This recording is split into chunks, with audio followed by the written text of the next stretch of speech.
Hi guys, welcome to current affairs funda. दोस्तों, आपको बताना चाहूंगा कि एसबीआई पीओ प्रीलिम्स में काफ़ी सारे लोगों ने अपने अपने मार्क्स शेयर किए हैं। अब यहाँ पर एक ये चीज़ आ रही है कि नॉर्मलाइजेशन किस लेवल पर हुआ है, क्योंकि बहुत सारे लोग ऐसे जिन्होंने रिपोर्ट किया कि मेरे मार्क्स काफ़ी रिड्यूस हुए हैं यहाँ पर। ओके, तो पहले मैं आपको एक चीज़ यहाँ पर क्लियर करना चाहूँगा कि एसबीआई हो या फिर आईबीपीएस हो, इस बार ये चीज़ हमने देखी है कि नॉर्मलाइजेशन जो है वो हर एक जगह पर देखने को मिला है। तो ये आप मानकर चलें कि अगर कोई शिफ्ट आसान है, ठीक है, तो उसमें क्या होता है कि अगर लोगों ने अटेम्प्ट जैसे 75 कर दिए, 78 कर दिए, या फिर कोई शिफ्ट बहुत टफ आई जिसमें 58 कर आ रहा है, 60 कर आ रहा है कोई बंदा, तो यहाँ पर दोस्तों इस शिफ्ट में जो नंबर है वो रिड्यूस हो जाते हैं। ठीक है, ये चीज़ मैं बाई प्रूफ आप सभी को दिखाना चाहूँगा, क्योंकि अगर मैं आपको थोड़े से कमेंट दिखाऊँ तो देखो, पहला ही कमेंट आप देखो, अमित गुप्ता, इन्होंने लिखा है कि attempted 74 got 52, how is it possible? I know my accuracy very well, not satisfied with my marks. I have cleared many pre, I know my accuracy. देखो यहाँ पर हम दो बातें समझ सकते हैं। पहली चीज़ ये कि कोई भी पर्सन अगर क्वांट और रीजनिंग में जो पेपर बनाकर आ रहा है, तो वहाँ पर वो बहुत ज़्यादा एक श्योर रहता है कि हाँ, मेरे नंबर यहाँ पर अच्छे आएंगे और बनेंगे। ठीक है, लेकिन दोस्तों दो तीन चीज़ें और भी मैटर करती हैं कि अदर शिफ्ट जो भी एग्जाम जिनका हुआ है, अगर आपकी शिफ्ट में ऐसी क्वेश्चंस पूछे गए जिसमें मैक्सिमम लोगों ने पूरे अटेम्प्ट किए या फिर 80% 85% पेपर को अटेम्प्ट कर लिया है,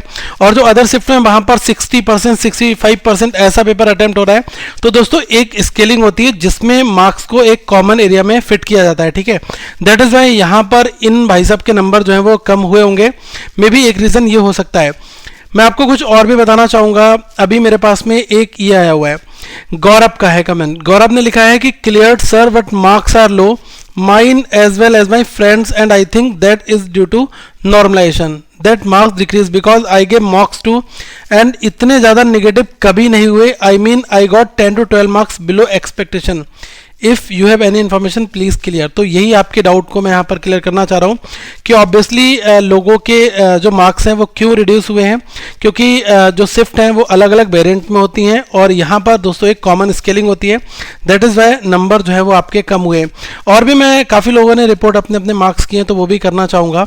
ठीक है, देखो वैसे प्री डजंट मैटर, आपका क्वालिफाई हो गया, that is really really very good. ठीक है, बस हमें ये ध्यान रखना है कि आगे जो भी मेंस की कहानी है उसको आगे दोस्तों लेकर जाना है। ठीक है, तो ये जो आप लोगों के डाउट्स आ रहे थे कि मेरे नंबर कम हो रहे हैं, समथिंग ये है वो है, तो भाई ये आपका इसी वजह से हुआ है। अब आप लोग और भी लोग बताओ कि मतलब आप में से कितने और लोगों के कमेंट्स हैं, कितने लोगों के और भी कम हुए हैं, क्योंकि मेरे पास बहुत सारे कमेंट्स, अगर इस वीडियो में मैं फिल्टर करूंगा तो लगभग 150 नियर अबाउट में कमेंट्स हैं जिसमें लोगों ने अपनी अपनी बातें लिखी हैं। क्योंकि मैंने 2-3 वीडियोस डाली थी तो सब में लोगों ने अपना अपना कंसर्न रेज किया है, तो यहाँ से मैं रैंडम कुछ कमेंट्स मैंने पिक किए हैं, तो इनसे हमें थोड़ा सा ये क्लू मिल रहा है। ठीक है, अब देखो दोस्तों, ये तो मैं कहना चाहूँगा, अब आप कुछ कर तो नहीं सकते, सीधी सी बात है कि जब कभी भी अगर हम ये देखें कि इस शिफ्ट में ऐसा नहीं है कि अगर आपकी शिफ्ट आसान आई थी तो आपकी शिफ्ट में किसी का सिलेक्शन नहीं हुआ है।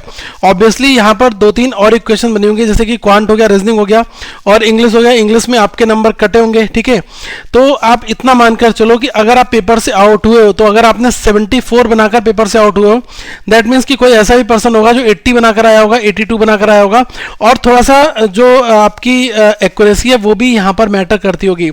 मतलब 74 is really a very good attempt. अगर कहीं पर कट ऑफ जो है वो लगभग दोस्तों 59 के आसपास में 58 गई है, तो इसका ये मतलब नहीं हुआ कि मतलब आप जो है 74 बनाने के बाद बाहर हो जाओगे 100%। यहाँ पर ये भी है कि कुछ मार्क्स आपके कटे होंगे, कुछ और भी चीज़ें हुई होंगी, दैट इज़ वाई आपको इतने कम नंबर यहाँ पर मिले। बाकी एक कुछ ऐसे भी प्रोसेस होते हैं दोस्तों, इनकी जो है कैलकुलेशन किसी के बस की बात नहीं होती है। आईबीपीएस का हो चाहे एसबीआई का हो, ऑब्वियसली जो हो जाता है तो बस ये इनके नोटिफिकेशन के हिसाब से हम इतना समझ सकते हैं कि इक्यू परसेंटाइल मेथड इसको यूज़ करते इन्होंने नॉर्मलाइजेशन कर दिया, लेकिन इसका बहुत ही डेप्थ अगर हम एनालिसिस करें तो वो चीज़ जल्दी नहीं पकड़ में आएगी। ठीक है, तो बस यही मैं कहूँगा कि आगे जो भी एग्ज़ाम आपके हैं तो प्लीज़ आगे और भी अच्छे एग्जाम के ऊपर फोकस करो। और राइट नाउ ये कोई चर्चा का बड़ा विषय नहीं बनना चाहिए, लेकिन हाँ, लोगों में डाउट आ रहा था कि मेरे नंबर क्यों कम हुए, क्या हुआ है नहीं हुआ है। यहाँ पर मुझे लग रहा है नॉर्मलाइजेशन बिल्कुल काम किया है, दैट इज़ वाई ये वाली चीज़ें हमें देखने को मिली हैं। तो आगे मेंस का एग्जाम है, बिंदास मेंस की तैयारी करो। और जो लोग भी इस पेपर में नहीं सफल हो पाए उनको मैं यही कहना चाहूँगा कि आगे के लिए और भी एग्जाम्स है उसमें अपना टारगेट करो। और यार देखो, ये बिल्कुल फैक्ट है कि ये कुआं है और इस कुएं के अंदर मान के चलो कि लाखों लोग हैं जो कि पेपर क्रॉस कर रहे हैं, पेपर तैयारी कर रहे हैं, ठीक है। अब यार इसमें से जो सिलेक्शन है ना वो बहुत ही रैंडम बेसिस पर हो रहा है, आप ये मानकर चलो, ठीक है। 3 to 4% ऐसे लोग हैं जिनका ही सिलेक्शन हार्डली यहाँ पर हो रहा है।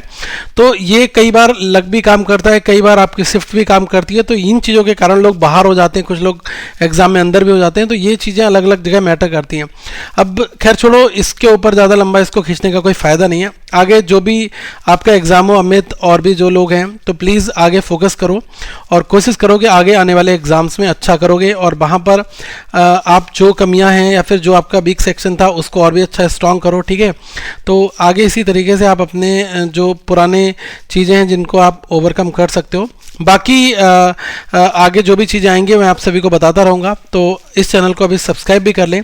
और देखो यार, ऐसा होता है ना, आप सभी के जो भी छोटा डाउट हो, बड़ा डाउट हो, अगर आप इस चैनल के एक सब्सक्राइबर हैं तो आपके साथ वो बातें डिस्कस करनी चाहिए। और क्या होता है कि कमेंट्स में कई बार अपने अपने लोग ओपिनियन रखते हैं, तो मैं जो उस मुद्दे के ऊपर या फिर जो मैं अपनी बात रख रहा हूँ, कई बार ऐसा होता है कि कमेंट्स में उस चीज़ को और भी बेहतर तरीके से लोग क्लैरिफाई करके अपनी बातें रख देते हैं। दैट इज़ वाई कमेंट्स करना बहुत इंपॉर्टेंट होता है। आप अपनी बात को जरूर रखो, आप क्या पूरे मुद्दे के बारे में सोचते हो वो भी आप बताओ, और क्या आप भी इस चीज़ का शिकार हुए हैं, आपके नंबर बहुत ज़्यादा कम हुए, बहुत बड़ा डाउनफॉल देखने को मिला है, तो वो भी आप कमेंट करके बताएं, ताकि थोड़ा सा मतलब एक हमें एक आइडिया लग पाए, ठीक है। तो आगे हम दोस्तों फिर मिलेंगे। So thank you so much, have a good day to all of you once again.